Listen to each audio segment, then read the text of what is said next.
Eto panoorin nyo mga ka-tricks. Kyrie Irving pull-up jumper para bigyan ng 6-point lead ang kanyang kupunan na Dallas Mavericks. 105-99. JP2 naman ganda ng cut. Backdoor pass galing kay Green. Baba sa 4 ang lamang ng Dallas. Eto pa Stephen Curry, kumana ng isang tres.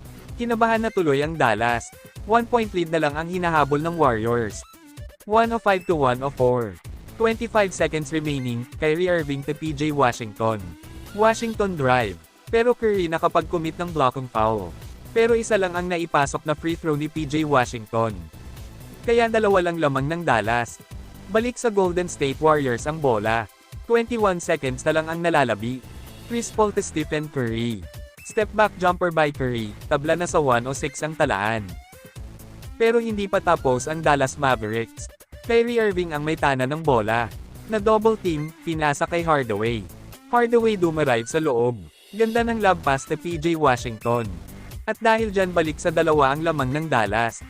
Napatawag tuloy dyan ng timeout ang Golden State Warriors. 4 seconds remaining. May chance pa ang Warriors na itabla or ipanalo ang laro. Eto na inbound play. Stephen Curry ang tumanggap ng bola. Kaso na double team, kaya pinasa na lang ang bola kay Chris Paul. Chris Paul to Klay Thompson sa corner. 4-3. Kaso hindi na ipasok ang pangpanalong tira. At sa huli panalo pa rin ang Dallas Mavericks laban sa Golden State Warriors. Anong masasabi nyo dito mga ka-tricks? Comment down below.